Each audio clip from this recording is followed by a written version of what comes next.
Fique à vontade, pode chegar mais, você é muito bem-vindo aqui no canal, né, aqui no nosso desafio de súmulas do TST. E nesse vídeo a gente vai estudar a súmula 46. A súmula 46 do TST fala assim: acidente de trabalho. As faltas ou ausências decorrentes de acidente de trabalho não são consideradas para os efeitos de duração de férias e cálculo de gratificação natalina, né? Vamos compreender melhor aqui o sentido, o alcance dessa súmula e quais situações que ela está abrangendo. Em primeiro lugar, a súmula menciona aqui textualmente acidente de trabalho, mas é claro que essa situação também se aplica para doença ocupacional, né? Doença ocupacional, qualquer afastamento médico do trabalhador, é claro que isso também vai ser abrangido aqui pelo regramento da súmula, pela previsão da súmula, tá? E aí perceba o seguinte, aqui são duas situações, a situação de férias e a situação do 13º, gratificação natalina, tá? Com relação às férias, a gente tem que lembrar o seguinte, coloquei aqui aquela tabelinha do artigo 130 da CLT, né, que prevê justamente a duração das férias. E aí a cada 12 meses de vigência do contrato, o empregado vai ter direito às férias, né, sendo que 30 dias se não tiver faltado ao serviço, mais 5 vezes, e aí você vai reduzindo, né? Ao passo que se o trabalhador tiver tido no ano, no período aquisitivo, entre 24 e 32 faltas injustificadas, ele somente vai gozar de 12 dias de férias, tá certo? Então essa tabelinha progressiva aí. E agora o fato é claro que se esse trabalhador ele está deixando de comparecer ao serviço, está faltando, mas essa falta, essa ausência é uma ausência justificada, existe um motivo para essa falta, né? Sobretudo se essa falta decorre de um acidente de trabalho ou de uma doença ocupacional, né? Que é uma situação, claro, que o trabalhador não tem culpa. Então essa ausência é mais do que justificada. Então, se a ausência é justificada, né, é claro que nesse caso essas faltas, essas ausências não vão ser consideradas aqui nessa tabela, né? Então, digamos que ele ficou, por exemplo, o trabalhador ficou 30 dias faltando, né, sem comparecer ao serviço por motivo de doença, né, doença ocupacional ou acidente de trabalho. É claro que nesse caso ele vai continuar tendo 30 dias de férias. Eu não vou aplicar aqui o inciso 4º e dizer que ele só vai ter 12 dias de férias, porque essa falta é uma falta justificada, tá certo? Então, muito tranquilo, isso aqui é até bastante intuitivo, né? Essa é a primeira situação.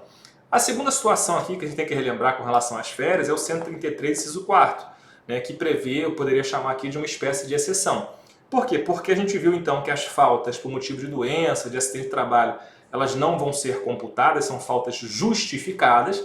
Agora, se o trabalhador receber benefício da Previdência Social, benefício do INSS, né, benefício decorrente de acidente de trabalho ou auxílio-doença, por mais de 6 meses, ainda que sejam descontínuos ao longo do período aquisitivo, esse trabalhador ele não vai ter direito às férias e vai se iniciar um novo período aquisitivo, tá certo? Então o trabalhador simplesmente ele teve ao longo de um ano, né, o período aquisitivo, ele teve 6 meses, digamos aqui, de afastamento previdenciário, e aí 6 meses ou mais ele vai então zerar, né, o período aquisitivo de férias, e ele não vai ter direito às férias, e aí quando ele retornar ao serviço, a partir dali vai se iniciar um novo período aquisitivo.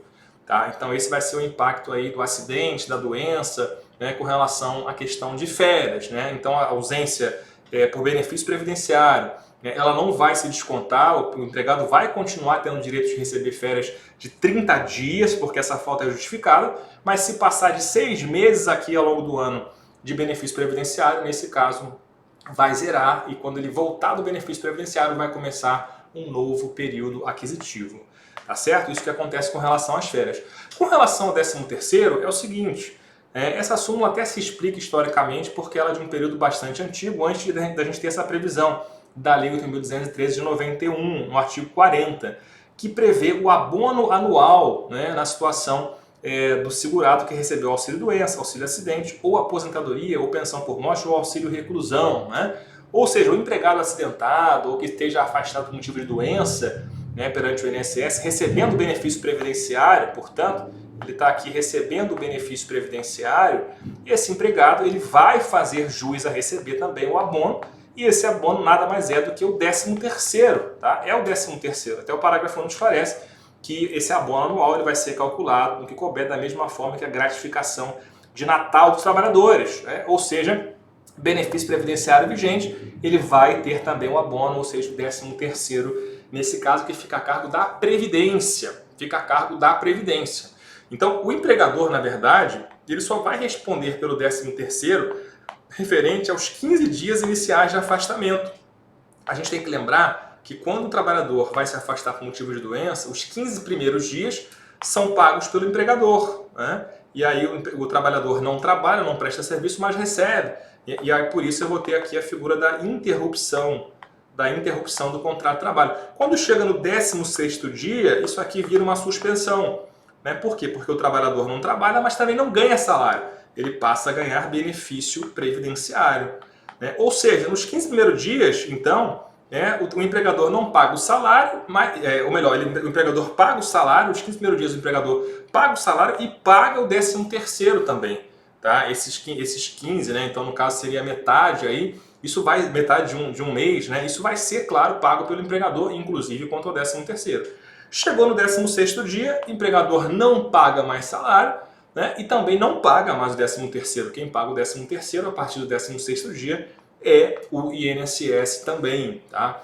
Então essa é a consequência, esse é o regramento atual, tá? E aí a gente chega a essa conclusão, né? Faltas ou ausências decorrentes de acidente de trabalho ou faltas justificadas em geral, elas não podem ser descontadas, claro, né? Com relação às férias e com relação ao 13º.